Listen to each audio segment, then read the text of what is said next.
Hello. Hello sir ನಮಸ್ಕಾರ. ನಿಮ್ಮ ವಾಣಿ YouTube ಚಾನಲಿಂದ Jayaprakash ಬಳಗಾರ್ ಅಂತ ಮಾತಾಡ್ತಾ ಇದ್ದೀನಿ. ಸರ್, ನಮಸ್ಕಾರ ಸರ್. ನಮಸ್ತೆ. ವಿಜಯ್ ಅವರಲ್ವಾ? ಹೌದು ಸರ್, ನಾನು ವಿಜಯ್ ಕುಮಾರ್ ಸರ್. ಸರ್, ಕಳೆದ 3 ದಿನದಿಂದ ಹೋರಾಟ ಮಾಡ್ತಾ ಇದ್ದೀರಾ. ಏನು ಸರ್ ನಿಮ್ಮ ಹೋರಾಟ? ನಮ್ದು 3 ದಿನದ ಹೋರಾಟ ಏನಂದ್ರೆ ಸರ್, ಕಳೆದ ಜನವರಿಯಿಂದ ಮತ್ತು February, March hmm step by step ನಮಗೆ ಜನವರಿಯಿಂದ ಸಂಬಳ ಕೊಟ್ಟಿಲ್ಲ, ಕೆಲವೊಬ್ಬರಿಗೆ ಫೆಬ್ರವರಿಯಿಂದ ಸಿಕ್ಕಿಲ್ಲ, ಕೆಲವರಿಗೆ ಮಾರ್ಚಿಂದ ಸಿಕ್ಕಿಲ್ಲ. ಕನಿಷ್ಠ ಪಕ್ಷ ಒಬ್ಬೊಬ್ಬರಿಗೆ 2 ತಿಂಗಳಿಂದ ಸ್ಯಾಲರಿ ಸಿಕ್ಕಿಲ್ಲ. ಏನದು ಆಕ್ಚುಲಿ ನಿಮ್ಮ ಕಂಪನಿ ಏನದು? ಸರ್, ಕಂಪ್ನಿ ಅಲ್ಲ ಸರ್, ಇದು ಪ್ರೈವೇಟ್ ಹಾಸ್ಪಿಟಲ್, ಖಾಸಗಿ ಆಸ್ಪತ್ರೆ. ಖಾಸಗಿ ಆಸ್ಪತ್ರೆ. ಏನ್ ಹೆಸರು ಹಾಸ್ಪಿಟಲ್ ಹೆಸರು? ಆಸ್ಪತ್ರೆ ಹೆಸರು ಬಂದು 7 Hills ಹಾಸ್ಪಿಟಲ್ ಅಂತ. ಏನು 7 ಹಿಲ್ಸಾ? 7 Hills ಹಾಸ್ಪಿಟಲ್ ಅಂತ. ಓಕೆ. ಎಲ್ಲಿ ಬರೋದು ಇದು 7 ಹಿಲ್ಸ್ ಹಾಸ್ಪಿಟ್ಲು? ಸರ್, ಇದು ದೊಡ್ಡಬಳ್ಳಾಪುರ ತಾಲೂಕು, ಹಾ. ದೊಡ್ಡಬಳ್ಳಾಪುರದಲ್ಲೇನೆ ಹ್ಮ್ ಕೋಟ್ ರಸ್ತೆಯಲ್ಲಿ ಬರ್ತದೆ ಸರ್. ಇದು ವಿನಾಯಕ ನಗರ ಕೋಟ್ ರಸ್ತೆ. ಓಕೆ. ಕೋಟೆ ರಸ್ತೆಯಲ್ಲಿ ಬರುತ್ತೆ, ವಿನಾಯಕ ಹೌದು, ನಗರ. ಕೋಟ್ ರಸ್ತೆಯಲ್ಲಿ. ಹೌದು, ಕೋಟ್ ರಸ್ತೆ. Okay sir. ಯಾರು ಮಾಲೀಕರು? ಯಾರು ಈ ಆಸ್ಪತ್ರೆಯ ಮಾಲೀಕರು? ಸರ್, ಇದು ಮಾಲೀಕರ ಹೆಸರು ದೇವರಾಜು MS ಅಂತ. ದೇವರಾಜ್ MS. ಡಾಕ್ಟ್ರಾ ಏನ್ ಸರ್ ಅವರು? ಸರ್, ಡಾಕ್ಟರ್ ಅಲ್ಲ, ಅಥವಾ ಅದೇ ಫೀಲ್ಡ್ ಇರುವಂತ ವ್ಯಕ್ತಿ ಏನಂತೆ ಸರ್ ಅವರು. ಓಕೆ. ಒಟ್ಟಲ್ಲಿ ಇವರು ಡಾಕ್ಟರ್ ಅಲ್ಲ. ಡಾಕ್ಟರ್ ಅಲ್ಲ ಸರ್, ಅದು ಡಾಕ್ಟರ್ ಅಲ್ಲ. ದೇವರಾಜ್ MS ಅನ್ನೋರು ಡಾಕ್ಟರ್ ಅಲ್ಲ. ಡಾಕ್ಟರ್ ಅಲ್ಲ ಇವರು ಸರ್. ಬಂಡವಾಳ ಹೂಡಿ ಹಾಸ್ಪಿಟಲ್ ಅವ್ರ ಸ್ವಂತ ಕಚೇರಿ, ಸ್ವಂತ ಜಾಗನದು? ಸರ್, ಇಲ್ಲ ಸರ್, ಇದು ಇದು ಬಂದು ಹಾಸ್ಪಿಟಲ್ ಬಂದ್ಬಿಟ್ಟು ಕಟ್ಟಡ ಬಂದು ಬಾಡಿಗೆ ತಗೊಂಡಿರೋದು. ಓಕೆ. ಬಾಡಿಗೆ ಬಂದಿರ್ತದೆ. ಓಕೆ. ಎಷ್ಟು ವರ್ಷದಿಂದ ಇದೆ ಸರ್ ಹಾಸ್ಪಿಟಲ್ ಇದು? ಸರ್, ಇದು ವರ್ಷಗಳಿಂದ ಇಲ್ಲ ಸರ್, 1 ವರ್ಷ 6 ತಿಂಗಳಾಗಿದೆ ಸರ್ ಇಲ್ಲಿಗೆ. ಓ, ಮೊನ್ನೆ 2 ವರ್ಷದಿಂದ ನಡೆಸ್ತಾ ಇರೋದು ಹಾಸ್ಪಿಟ್ಲು? ಹೌದೌದು ಸರ್. ಸರಿ ಸರ್. ಏನಾಗಿದೆ? ಯಾಕೆ ಸಂಬಳ ಕೊಟ್ಟಿಲ್ಲ? ಸರ್, ಅದು ಮ್ಯಾನೇಜ್ಮೆಂಟ್ ಅಲ್ಲಿ ಏನೇನು ಒಳಗಡೆ ಏನೇನು ಇದೆಯೋ ನಮ್ಗೆ ಗೊತ್ತಿಲ್ಲ ಸರ್. ಅದು ಯಾಕಂದ್ರೆ ವರ್ಕರ್ ಆಗಿ ನಮ್ಗೆಲ್ಲ ತಿಳ್ಕೊಳ್ಳೋ ಕೆಪಾಸಿಟಿ ನಮ್ಗಿರಲ್ಲ. ಸರಿ, ನೀವ್ ಏನ್ ಹುದ್ದೆ ಮಾಡ್ತಾ ಇದ್ರಲ್ಲಿ? ಸರ್, ಹಾಸ್ಪಿಟಲ್ ಮೇಂಟೆನೆನ್ಸ್ ಕೆಲಸ ಮಾಡ್ತಾ ಇದ್ದೀವಿ ಸರ್. ನೀವು ಮೇಂಟೆನೆನ್ಸ್ ಅವರು. ಇವಾಗ ಸಂಬಳ ಯಾರಿಗೂ ಕೊಟ್ಟಿಲ್ವಾ? ಬರೀ ಮೇಂಟೆನೆನ್ಸ್ ಈ ತರ ಇಲ್ಲ ಹೌಸ್ ಸರ್, ಕೀಪಿಂಗ್ ಅವ್ರಿಗೆ ಮಾತ್ರ ಕೊಟ್ಟಿಲ್ವಾ? ಸರ್, ಇಲ್ಲಿ ಕಸ ಕೂಡ ಅಂದ್ರೆ ಹೌಸ್ ಕೀಪಿಂಗ್ ಅಂತ ಹಿಡಿದು, ಸೆಕ್ಯೂರಿಟಿಗಳಿಂದ, ವಾರ್ಡ್ ಬಾಯ್ಗಳಿಂದ ಹಿಡಿದು, ನರ್ಸಿಂಗ್ ಸ್ಟಾಫ್ ಇಂದ ಹಿಡಿದು, ಇನ್ಕ್ಲೂಡ್ ಡಾಕ್ಟರ್ ಸಮೇತ ಸಂಬಳ ಕೊಟ್ಟಿದ್ದಾರೆ ಸರ್ ಇಲ್ಲಿ. ಓ, ಟೋಟಲಿ ನಿಮ್ದು ಎಷ್ಟು ಜನ ಸ್ಟಾಫ್ ಇರೋದು ನೀವು ಒಟ್ಟು? ಸರ್, ಒಟ್ಟು ಸ್ಟಾಫ್ ಎಷ್ಟಿದೆ ನಿಮ್ದು? ಸರ್ ಸ್ಟಾಫ್ ಎಷ್ಟು ಜನ ಇದ್ದೀರಾ ನೀವೆಲ್ಲ? ವರ್ಕರ್ಸ್ ಎಷ್ಟು ಜನ ಇದ್ದೀರಾ? ಸರ್, ಸ್ಟಾಫ್ ಬಂದು 50 ಜನ ಇದ್ದಾರೆ ಸರ್. 50 ಜನಕ್ಕೂ 2 ತಿಂಗಳಿಂದ ಸಂಬಳ ಕೊಟ್ಟಿಲ್ಲ?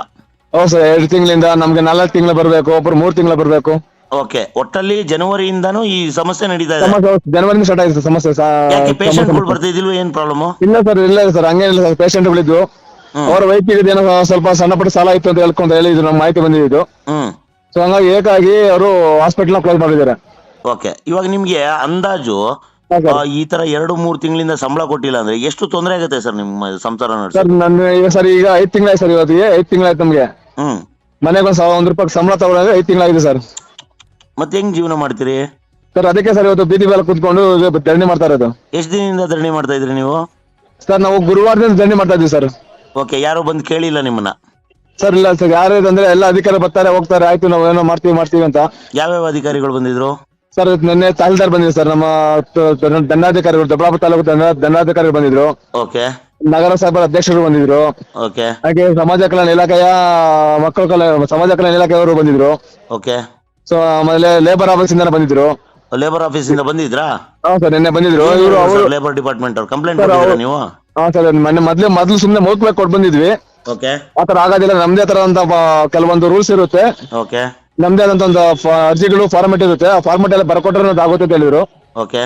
ಸೊ ಅವರೇ ಇವತ್ತು ಖುದ್ದಾಗಿ ಅವ್ರ ಆಫೀಸ್ ಇಂದ ಒಬ್ರು ಕಳ್ಸಿಕೊಟ್ಟು ಎಂಪ್ಲಾಯಿನ ಎಲ್ಲಾ ತರ ಮಾಹಿತಿ ಅವರೇ ಬರ್ಕೊಂಡು ತಗೊಂಡೋದ್ರು ಸರ್. ಓಕೆ. ಒಟ್ಟಲ್ಲಿ ನಿಮ್ದು ಸಮಾಜ ಕಲ್ಯಾಣ ಇಲಾಖೆ ಮತ್ತು ಲೇಬರ್ ಡಿಪಾರ್ಟ್ಮೆಂಟ್ಗೆಲ್ಲ ಕಂಪ್ಲೇಂಟ್ ಹೋಗಿದೆ? ಹೌದು ಸರ್, ಹೋಗಿದೆ ಸರ್. ಆಶ್ವಾಸನೆ ಏನಾದ್ರು ಕೊಟ್ಟಿದಾರ ಅವರು? ಸರ್, ಅದೇ ಕಂಪ್ಲೇಂಟ್ ಕೊಡಿ, ನಾವು ಮುಂದಿನ ಕ್ರಮ ಮುಂದಿನ ಕ್ರಮ ಕೈಗೊಳ್ತೀವಿ ಅಂತ ಹೇಳ್ತಿದ್ದಾರೆ. ಓಕೆ. ನಾವು ಸ್ಟೇಷನ್ ಮುಖಾಂತರ ಹೋಗಿದ್ವಿ. ಸ್ಟೇಷನ್ ಮುಖಾಂತರ ಕಂಪ್ಲೇಂಟ್ ಆಗಿದೆ. ಓಕೆ. ಸ್ಟೇಷನ್ ಮುಖಾಂತರ ನಮಗೆ ಚೆಕ್ ಕೊಟ್ಟಿದ್ರು. ಓಕೆ. ಚೆಕ್ ಕೊಟ್ಟಿದ್ರ ನಿಮ್ಗೆ ಪೇಮೆಂಟ್ಗೆ?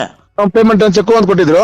ಎಲ್ಲ ಬೌನ್ಸ್ ಆಗಿದೆಯಾ ಅಥವಾ ಪಾಸ್ ಇಲ್ಲ ಆಗಿದೆಯಾ? ಸರ್, ಚೆಕ್ ಬೌನ್ಸ್ ಮಾಡಕ್ ಹೋಗಿಲ್ಲ ಸರ್ ನಾವು, ಯಾಕಂದ್ರೆ ಚೆಕ್ ಕೊಟ್ಟಿರೋದು ಅಕೌಂಟ್ ಅಲ್ಲಿ ದುಡ್ಡೇ ಇಲ್ವಲ್ಲ. ಯಾವಾಗ ಕೊಟ್ಟಿದ್ರು ನಿಮ್ ಚೆಕ್ ಇವು? ಸರ್, ನಮಗೆ ಕೊಟ್ಟಿದ್ದು ಇದೇ ತಿಂಗಳು 8ನೇ ತಾರೀಕು 6ನೇ ತಾರೀಕು ಸರ್ ಕೊಟ್ಟಿದ್ದು. 10ನೇ ತಾರೀಕು ಡೇಟ್ ಹಾಕೊಟ್ಟಿದ್ರು. ಮತ್ತೆ ನಿಮ್ಗೆ ಹೆಂಗ್ ಗೊತ್ತಾಯ್ತು ಬ್ಯಾಂಕಲ್ಲಿ ದುಡ್ಡಿಲ್ಲ ಅಂತ? ಸರ್, ನಾವೇ ಹೋಗಿ ಖುದ್ದಾಗಿ ಚೆಕ್ ಮಾಡಿದ್ವಿ ಸರ್. ಅಚ್ಚಾ. ನೀವು ಬ್ಯಾಂಕ್ ಹಾಕ್ಲಿಲ್ಲ, ಹಂಗೆ ಡೈರೆಕ್ಟ್ ಆಗಿ ಹೋಗಿ ಕೇಳಿದ್ರಿ ಬ್ಯಾಂಕ್ ಚೆಕ್ ಅಲ್ಲಿ? ಮಾಡಿದ್ವಿ. ಇಲ್ಲ, ಇದಕ್ಕೆ ನಾವು ಚೆಕ್ ಬೌನ್ಸ್ ಮಾಡಿಲ್ಲ. ಯಾಕಂದ್ರೆ ಒಂದ್ಸಲ ಚೆಕ್ ಬೌನ್ಸ್ ಆಯ್ತು ಅಂದ್ರೆ ನಾವು ಕೋರ್ಟ್ ಸುತ್ತೂ ತಿರುಗ್ತಾ ಇರ್ಬೇಕು ಸರ್. ಭೂಮಿ ಸುತ್ತು, ಸೂರ್ಯ ಸುತ್ತು ಭೂಮಿ ಹೆಂಗ್ ತಿರುಗುತ್ತೋ ಅದೇ ರೀತಿ ನಾವು ಕೋರ್ಟ್ ಸುತ್ತು ನಾವು ತಿರುಗ್ಬೇಕಾಗುತ್ತೆ. 50 ಜನ ಎಂಪ್ಲಾಯ್ಸ್ ಏನಿದೇವಲ್ಲ ಅವ್ರಿಗೆ ನಾವೆಲ್ಲ ತಿರುಗ್ಬೇಕಾಗುತ್ತೆ. ಖಂಡಿತ. ಇವಾಗ ಲೇಬರ್ ಡಿಪಾರ್ಟ್ಮೆಂಟ್ ಅವರು, ಸಮಾಜ ಕಲ್ಯಾಣ ಇಲಾಖೆಯವರೆಲ್ಲ ಬಂದೋದ್ಮೇಲೆ ನಿಮ್ಮ ಧರಣಿನ ಏನು ಕೊನೆಗೊಳಿಸಿದೀರಾ ಅಥವಾ ಕಂಟಿನ್ಯೂ ಮಾಡ್ತಾ ಇದ್ದೀರಾ? ಇಲ್ಲ ಸರ್, ನಮಗೆ ಏನನ್ನ ಒಂದೇ ಎಲ್ಲರ ಹತ್ರ ಕೇಳ್ಕೊಂಡಿದ್ದು ಒಂದೇನೆ, ನಾವು ಧರಣಿ ಕೊನೆಗೊಳಿಸ್ಬೇಕಂದ್ರೆ ನಾವು ಮಾಡಿದಂತ ಕೆಲಸಕ್ಕೆ ಸೂಕ್ತವಾದ ಏನ್ ಬರ್ಬೇಕು ಸಂಬಳ ಕೊಡಿಸ್ಬಿಡಿ, ಹಾಂ. ಅವಾಗ ನಾವು ಧರಣಿನ ಕೊನೆಗೊಳಿಸ್ತೀವಿ ಅಂತ ಹೇಳ್ತಾ ಇದೀವಿ. ಮತ್ತೆ ಯಾವತ್ತಿಗೆ ಕ್ಲಿಯರ್ ಆಗಬೇಕು ನಿಮಗೆ? ಯಾವತ್ತಿಗೆ ನೀವು ಧರಣಿ ಕೊನೆ ಮಾಡಬೇಕು? ಯಾವತ್ತು ನೀವು ಮನೆಗಳಿಗೆ ಹೋಗ್ಬೇಕು? ಸರ್ ಕೊನೆ ಇದೆ ಅಂತ ಮಾತೇ ಇಲ್ಲ ಸರ್, ನಮ್ಗೆ ಯಾವತ್ತು ಬರೋವರೆಗೂ ಧರಣಿ ಯಾವ್ದೇ ಕಾರಣ ಕೊನೆ ಆಗಲ್ಲ. ಆಗಲಿ ಸರ್. ನಿಮ್ಮ ಮದುವೆ ಆಗಿದೆಯಾ? ಸರ್ ಆಗಿದೆ ಸರ್. ಎಷ್ಟು ಜನ ಮಕ್ಕಳು? ಸರ್ ಸದ್ಯಕ್ಕೆ ಮಕ್ಕಳೊಂದಿಲ್ಲ, ಮನೆ ಬಿಟ್ಟು 3 ದಿನ ಆಯ್ತು ಸರ್. ಎಂತ ಕರ್ಮ ಸರ್, ದುಡಿದು ಬಿಟ್ಟು ಈ ಪರಿಸ್ಥಿತಿ. ಸರ್, ಎಲ್ಲಿ ಹಾಗೆ ಬರ್ತೀವಿ ಬನ್ನಿ ಓನರ್ ಬಂದಿಲ್ವಾ ಸರ್ ಅವ್ರದ್ದು, ದೇವರಾಜ್ ಅವರು? ಸರ್ ಇದುವರೆಗೂ ಬಂದಿಲ್ಲ ಸರ್, ಬರ್ತೀವಿ ಹೇಳಿದ್ರೆ ಬರ್ತಾ ಇಲ್ಲ ಅವ್ರಿಗೆ. ಹೋಟೆಲ್ ಅಲ್ಲೇ ಇದ್ದಾರೆ, ನಿಮ್ಮೂರಲ್ಲೇ ಇದ್ದಾರೆ? ಇಲ್ಲ ಸರ್, ಅವರು ಅಲ್ಲಿ ಬೆಂಗಳೂರಲ್ಲಿ ಇದಾರೆ. ಓಕೆ, ಇವ್ರು ಮೂಲತಃ ಬೆಂಗಳೂರವರಾ? ಹೌದು ಸರ್, ಮೂಲತಃ ಬೆಂಗಳೂರಲ್ಲಿ. ಹಾಂ, ಬೆಂಗಳೂರಲ್ಲೇ ಇದಾರೆ. ಓಕೆ. ಆಗಲಿ ಸರ್, ಆದಷ್ಟು ಬೇಗ ನಿಮ್ಗೆ ನ್ಯಾಯ ಸಿಗಲಿ, ಆದಷ್ಟು ಬೇಗ ನಿಮ್ಮ ಸಂಬಳಗಳು ನಿಮ್ಮ ಕೈಗೆ ಸೇರಲಿ, ಆದಷ್ಟು ಬೇಗ ಈ ಧರಣಿ ಮುಗಿಸುವಂಥ ವ್ಯವಸ್ಥೆ ಆಗಲಿ. ನಾನು ಸಹ ನಿಮ್ಮವಾಣಿ ಕಡೆಯಿಂದ ಎಲ್ಲ ಸರ್ಕಾರಿ ಅಧಿಕಾರಿಗಳನ್ನ ಕೇಳ್ಕೊತಾ ಇದ್ದೀನಿ, ಆದಷ್ಟು ಬೇಗ ಈ ಬಡವರ ಶ್ರಮದ ಫಲವನ್ನು ಕೊಡಿಸಿ ಅಂತ. ಸರ್ ಅದಕ್ಕೂ ನಾವು ಸೂಚನೆ ಒಂದೊಂದೇ ಸಂಗತಿ ಹೇಳ್ಕೊಂಡ್ಬಿಡ್ತೀನಿ ಸರ್. ಹೇಳಿ ಸರ್. ನಮ್ಮಲ್ಲಿ ಇಲ್ಲಿ ಏನಾಗಿದೆ ಅಂದ್ರೆ ಪ್ರೆಗ್ನೆನ್ಸಿ ಲೇಡೀಸ್ಗಳು ಮಕ್ಕಳು ಬಿಟ್ಟು ಮಕ್ಕಳು ಎಳೆ ಮಕ್ಕಳು ಬಿಟ್ಟು ಬಂದಿರೋ ಎಷ್ಟೋ ಜನ ಹೆಂಗಸಿದ್ದಾರೆ ಸರ್. ಹೆಣ್ಣು ಮಕ್ಕಳು ರಾತ್ರಿ ಆಗ್ಲಿ ಇಲ್ಲೇ ಕಾಯ್ತಾ ಇದಾರೆ ಅವರು ಪಾಪ. ಯಾಕಂದ್ರೆ ಧರಣಿ ಆಗಿರೋ ಗುರುವಾರದಿಂದ ಹೆಣ್ಮಕ್ಳು ಸಮೇತ ಮನೆಗೆ ಹೋಗ್ತಿಲ್ಲ. ಅಯ್ಯಯ್ಯೋ. ಮತ್ತೆ ಊಟದ ವ್ಯವಸ್ಥೆ ಎಲ್ಲ ಹೆಂಗೆ ಸರ್ ನಿಮಗೆ? ಸರ್ ನಾವೇ ಸರ್ ಅಲ್ಲಿ ಇಲ್ಲಿ ದುಡ್ಡಲ್ಲಿ ಅಡ್ಜಸ್ಟ್ ಮಾಡ್ಕೊಂಡು ನಾವೇ ಊಟದ ವ್ಯವಸ್ಥೆ ಮಾಡ್ಕೊಂತ ಇದೀವಿ. ಯಾರೊಬ್ರು ತಂದು ಕೊಟ್ರು, ನಮ್ ಕಷ್ಟ ನೋಡಿದೇನೆ ಈ ನಮ್ ಜೀವನ ಸಾಕ್ತಾ ಇದೆ ಸರ್ ಇಲ್ಲಿ. ಆಗ್ಲಿ ಸರ್, ಇವಾಗ ರಾತ್ರಿ ಊಟದ ವ್ಯವಸ್ಥೆ ಆಗಿದೆಯಾ? ಸರ್ ಸದ್ಯಕ್ಕೆ ಇನ್ನೂ ಎಲ್ಲಿಲ್ಲ ಸರ್, ನಾವೇ ಹೋಗಿ ಎಲ್ಲ ತಗೊಂಬರ್ಬೇಕೀಗ ನಾವೇನೆ. ಆಗ್ಲಿ ಸರ್, ಕರ್ನಾಟಕ ವಿದ್ಯುತ್ ಸೇನೆ ಮತ್ತು ನಿಮ್ಮವಾಣಿ ಕಡೆಯಿಂದ ನಿಮಗೆ ರಾತ್ರಿಯ ಊಟದ ವ್ಯವಸ್ಥೆ ನಾವು ಮಾಡ್ತೀವಿ ಸರ್ ಇವತ್ತು. Thank you sir. ನಿಮ್ಮ ಒಂದು ಹೋರಾಟಕ್ಕೆ ಜಯ ಸಿಗ್ಲಿ. ಖಂಡಿತವಾಗ್ಲೂ ನಾವು ನಿಮ್ಮವಾಣಿ ನಿಮ್ಮ ಜೊತೆಲಿದೆ ಸರ್. Thank you sir. ಧನ್ಯವಾದಗಳು ಇಷ್ಟೊತ್ತವರೆಗೂ ಮಾತಾಡಿದ್ದಕ್ಕೆ. ಆದಷ್ಟು ಬೇಗ ನಿಮಗೆ ಜಯ ಸಿಕ್ಕು, ಆದಷ್ಟು ಬೇಗ ನೀವು ಮನೆಗಳಿಗೆ ಸೇರ್ಕೊಳ್ಳಿ, ನಿಮ್ಮ ಶ್ರಮದ ಸಂಬಳ ಸಿಗಲಿ ಅಂತ ನಿಮ್ಮವಾಣಿ ಕಡೆಯಿಂದ ನಾನು ಸಹ ಕೇಳ್ಕೊತೀನಿ ಸರ್. ಧನ್ಯವಾದಗಳು ಮಾತಾಡಿದ್ದಕ್ಕೆ. Thank you sir. Thank you sir. Thank you.